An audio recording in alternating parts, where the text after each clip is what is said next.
नमस्कार। यह BA part first की क्लास है जिसमें हम अर्थशास्त्र विषय का जो पेपर सेकंड है, भारतीय अर्थव्यवस्था इंडियन इकोनॉमी, उसका अध्ययन कर रहे हैं। आज का हमारा टॉपिक है उद्योग, योगदान, रणनीति व चुनौतियाँ, industry, role, strategy and challenges. जैसा कि आप सब जानते हैं, पूर्व के वीडियोज़ में हमने भारतीय अर्थव्यवस्था का पेपर प्रारंभ किया था और उसकी फर्स्ट यूनिट के अंदर एग्रीकल्चर वाला पार्ट है। नेक्स्ट यूनिट के अंदर कृषि के साथ साथ उद्योग अत्यंत महत्वपूर्ण होते हैं। तो उद्योगों का अर्थव्यवस्था में क्या योगदान होता है, क्या हमारी सरकार की रणनीति है और सरकार किस प्रकार की चुनौतियां फेस कर रही है, इसका अध्ययन विस्तार से करेंगे। एक देश की सकल घरेलू उत्पत्ति में कृषि, उद्योग व सेवा क्षेत्रों में सापेक्ष अंशों को देखकर वहाँ की अर्थव्यवस्था के ढांचे और संरचना की जानकारी हो सकती है। 2013-14 के यदि हम आंकड़े लेते हैं तो भारत के सकल मूल्य वर्धन GVA में कृषि द्वारा जोड़ा गया मूल्य 18% है, उद्योगों द्वारा 25% तथा सेवा क्षेत्र द्वारा 57% रहा है। जबकि चीन से इसकी तुलना करें तो चीन में कृषि का अंश लगभग 10%, उद्योगों का 47% और सेवा क्षेत्र का 43% रहा है। इस प्रकार भारतीय अर्थव्यवस्था में सेवा क्षेत्र की प्रधानता है, जबकि चीन में उद्योग क्षेत्र की प्रधानता है। अर्थशास्त्रियों के अनुसार आर्थिक विकास में औद्योगिक क्षेत्र के बढ़ते हुए योगदान का बड़ा महत्व माना गया है, क्योंकि इससे रोजगार में वृद्धि होती है। राष्ट्रीय आय में वृद्धि होने से लोगों को ऊंचे जीवन स्तर व ऊंची प्रति व्यक्ति आय की स्थिति प्राप्त करने का अवसर मिलता है। यही नहीं बल्कि औद्योगिक प्रगति का टेक्नोलॉजी व नवाचार या अभिनव परिवर्तन, जिसे हम इनोवेशन कहते हैं, अनुसंधान, निर्यात संवर्धन और संतुलित विकास से भी गहरा संबंध होता है। यही कारण है कि विकसित देश औद्योगिक क्षेत्र में अग्रणी माने जाते हैं, जबकि कम विकसित या विकासशील देश औद्योगिक क्षेत्र में पिछड़े रह जाते हैं और वे कृषिगत क्षेत्र से बाहर आने के लिए निरंतर संघर्ष करते रहते हैं। कहने का तात्पर्य यह है कि आर्थिक विकास का प्रमुख लक्षण औद्योगिक विकास माना जाने लगा है। इसलिए सभी देश अपने अपने साधनों के अनुसार औद्योगिक प्रगति के ऊंचे सोपान पर पहुंचने के लिए प्रयत्नशील रहते हैं और इस दिशा में निरंतर प्रयास करते रहते हैं। वैश्वीकरण के इस युग में इस प्रकार के प्रयत्नों में विभिन्न देश परस्पर भी सहयोग करते हैं। उद्योगों का हम वर्गीकरण करें कि उससे कौन कौन से क्षेत्र आते हैं, तो उद्योग के अंतर्गत विस्तृत अर्थ में खनन व उत्खनन, जिसको कहते हैं माइनिंग व क्वायरिंग, दूसरा इंपॉर्टेंट है विनिर्माण मैन्युफैक्चरिंग, और थर्ड है निर्माण कंस्ट्रक्शंस, तथा विद्युत, गैस व जल पूर्ति भी शामिल किए जाते हैं।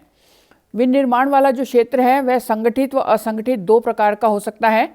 संगठित को पंजीकृत क्षेत्र और असंगठित को अपंजीकृत क्षेत्र कहा जाता है। विकासशील देशों में प्रारंभ में असंगठित क्षेत्र का योगदान ज़्यादा मात्रा में देखने को मिलता है। हालांकि विकास के साथ साथ संगठित क्षेत्र भी बढ़ता जाता है। कुटीर उद्योगों, घरेलू उद्योगों और माइक्रो उद्योगों को असंगठित क्षेत्रों में लिया जाता है। उद्योगों के अंतर्गत विनिर्माण की प्रधानता होती है। सरकार विनिर्माण क्षेत्र का सकल घरेलू उत्पाद में योगदान जो 16.4% है उसे बढ़ाकर 10 वर्ष में 25% करना चाहती है। इसके लिए नई विनिर्माण नीति तैयार की गई है। 2016-17 में विनिर्माण क्षेत्र में वृद्धि की दर 7.9%, 2017-18 में 5.9%, 2018-19 में 6.9% रही है, जिसे बढ़ाने की आवश्यकता है। विनिर्माण क्षेत्र का रोजगार में काफ़ी योगदान होता है। विनिर्माण क्षेत्र में संगठित और असंगठित दोनों प्रकार के क्षेत्र आते हैं। भारत में असंगठित क्षेत्र में कुटीर, लघु और ग्रामीण उद्योगों का विशेष महत्व होता है और रोजगार की दृष्टि से टेक्सटाइल व चमड़ा उद्योग का सर्वाधिक योगदान रहता है। औद्योगिक विकास की रणनीति। योजना काल में भारत सरकार ने औद्योगिक विकास के लिए कई प्रकार के प्रयास किए हैं। फर्स्ट है द्वितीय पंचवर्षीय योजना में 1956 से 61 में सार्वजनिक क्षेत्र में आधारभूत भारी व पूंजीगत वस्तुओं में उत्पादन पर जोर दिया गया और यह कल्पना की गई कि आगे चलकर सार्वजनिक क्षेत्र अर्थव्यवस्था में एक प्रभुता संपन्न स्थिति प्राप्त कर सकेगा। लेकिन इसके साथ साथ कुटीर व घरेलू उद्योगों में उत्पादन पर भी ध्यान केंद्रित किया गया ताकि रोजगार में वृद्धि जारी रहे और देश में उपभोक्ता वस्तुओं की सप्लाई बनी रहे। उद्योगों के लिए वित्तीय सुविधाएं उपलब्ध कराने के लिए राष्ट्रीय व राज्य स्तर पर भारतीय औद्योगिक वित्त निगम IDBI, ICICI बैंक जो बन गया आजकल, व विभिन्न राज्यों में राज्य वित्त निगम तथा राज्य निवेश व विकास निगम स्थापित किए गए। लघु उद्योगों को वित्तीय सुविधाएं पहुंचाने के लिए राज्य वित्त निगमों, सिडबी और बैंकों आदि के माध्यम से सुविधाएं बढ़ाई गई। औद्योगिक विकास में सहयोग प्रदान करने के लिए विदेशी पूंजी के इनफ्लो और अंतर्गमन को FDI कहते हैं और FII आपने नाम सुना है, इसके माध्यम से प्रोत्साहित किया गया। विनिर्मित माल के निर्यात को प्रोत्साहित करने के लिए निर्यातकों को आवश्यक प्रेरणाएं व प्रोत्साहन दिए गए। निर्यात माल की प्रतिस्पर्धात्मक क्षमता बढ़ाने के लिए आवश्यक कच्चे माल, मशीनों तथा पूंजीगत साज सामान के आयात की विशेष सुविधा प्रदान की गई है। बहुराष्ट्रीय कंपनियों को भारत के औद्योगिक विकास में सहयोग प्रदान करने का अवसर दिया गया है। 1991 से सरकार ने वैश्वीकरण, उदारीकरण, निजीकरण और बाजारीकरण के तहत नई आर्थिक नीति को अपनाया है और पिछले 28 सालों में 1991 से लेकर 2019-20 तक में विभिन्न देशों की सरकारों से आर्थिक समझौते किए गए ताकि उनसे व्यापार, प्रौद्योगिकी व पूंजी के आदान प्रदान की सुविधा बढ़ सके। सार्वजनिक क्षेत्र की जगह निजी क्षेत्र को बढ़ावा दिया गया है।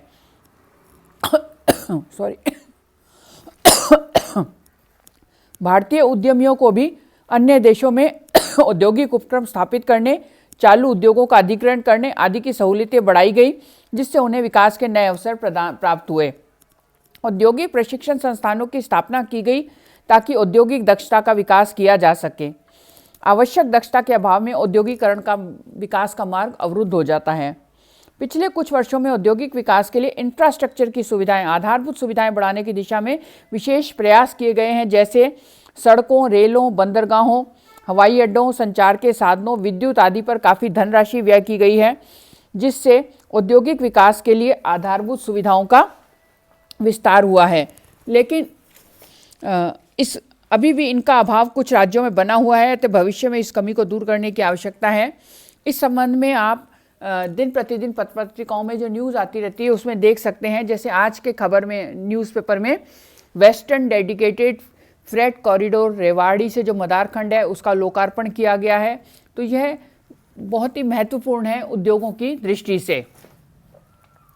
पिछले वर्षों में माइक्रो, लघु और मध्यम उपक्रम जो MSME होते हैं उनके विकास के लिए प्रयास किए गए ताकि उनके लिए पूंजी का अभाव ना रहे और उनके लिए रिजर्वेशन की सूची में उद्योगों की संख्या घटाई गई ताकि उत्पादन बढ़ सके और उसमें रुकावट ना आए। कोरोना पीरियड में आपने देखा होगा जब सरकार की तरफ से आर्थिक राहत पैकेज की घोषणा की गई तो उसमें भी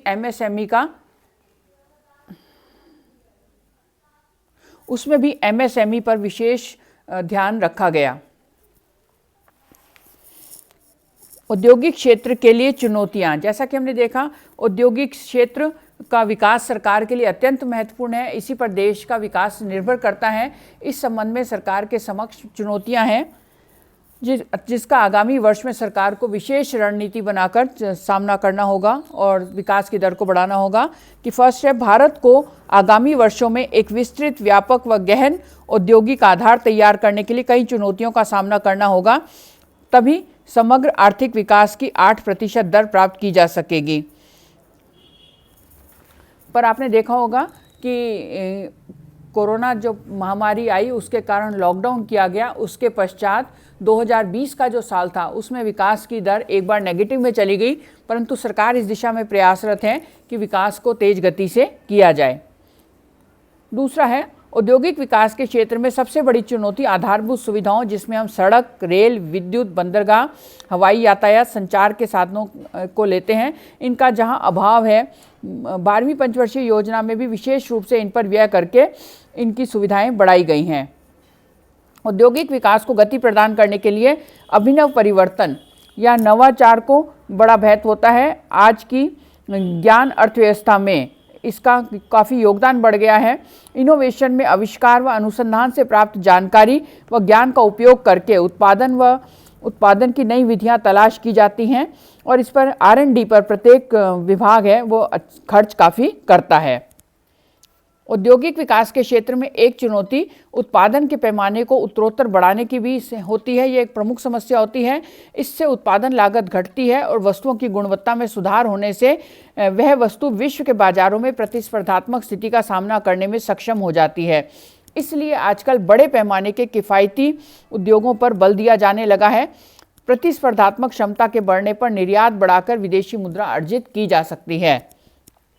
औद्योगिक विकास की दर को ऊंचा करने के लिए सार्वजनिक क्षेत्र के उपक्रमों, माइक्रो, लघु व मध्यम उपक्रमों तथा ग्रामीण उद्योगों, विशेषतः कृषिगत प्रोसेसिंग उद्योगों की गतिविधियों को समुन्नत करने पर भी ध्यान केंद्रित किया गया है। इस प्रकार संपूर्ण विनिर्माण क्षेत्र को ज़्यादा कार्यकुशल, ज़्यादा प्रतिस्पर्धी और ज़्यादा आधुनिक बनाना होगा ताकि औद्योगिक क्षेत्र का अर्थव्यवस्था में योगदान बढ़ाया जा सके। औद्योगिक उत्पादन बढ़ाने के लिए श्रम सुधारों की आवश्यकता होगी। इसके लिए भारत में औद्योगिक विकास के लिए श्रम सुधारों पर बल देना होगा। वर्तमान में 100 श्रमिकों में अधिक को काम से हटाने के लिए सरकार की इजाज़त लेनी पड़ती है। भविष्य में इस शर्त को अधिक उदार बनाया जा सकेगा जिससे फैक्ट्री क्षेत्र में रोजगार को बढ़ाया जा सके। सरकार को पिछड़े क्षेत्रों में कारखाना लगाने और उद्यमकर्ताओं को विशेष सुविधाएं देनी चाहिए। उनको कम ब्याज दर पर कर्ज उपलब्ध कराया जाना चाहिए। सरकार का कार्य निजी उद्यमकर्ता को निवेश के लिए वित्त की सुविधा उपलब्ध कराना होता है ताकि उत्पादन की प्रक्रिया उत्तरोत्तर बढ़ती रहे। औद्योगिक विकास को गति प्रदान करने के लिए परोक्ष कर प्रणाली में भी सुधार किया जाना चाहिए। इसके लिए सरकार ने वस्तु व सेवा कर GST को 1 जुलाई 2017 से लागू कर दिया है। इससे एक देश, एक कर और एक बाजार के दृष्टिकोण को बढ़ावा मिला है। यह बहुत बड़ा आर्थिक सुधार है। भारत में पर्यावरणीय कारणों से उद्योगों की स्थापना के लिए स्वीकृति में आनाकानी होती रहती है। अतः इस संबंध में सरकार को एक स्पष्ट नीति अपनानी होगी ताकि विदेशों से जो कंपनियां भारत में निवेश करना चाहती हैं उनको दिक्कत ना हो। इसके साथ आप देखेंगे कि इंडियन इकोनॉमिक्स में जब भी हम कोई चैप्टर पढ़ते हैं तो इससे संबंधित जो चैप्टर होते हैं, जैसे इस चैप्टर से संबंधित है GST वाला चैप्टर है, उसका वीडियो मैं आपको दे चुकी हूँ, तो उसको भी इसके साथ जोड़कर आप पढ़ सकते हैं। और इसके बाद में आपको आर्थिक उदारीकरण की जो नई आर्थिक नीति है जिसमें वैश्वीकरण, निजीकरण और उदारीकरण पर बल दिया गया है, उसके बारे में आपको स्पष्ट करेंगे तो आपको औद्योगिक नीति अधिक विस्तार से और स्पष्ट रूप से समझ आ सकेगी। धन्यवाद।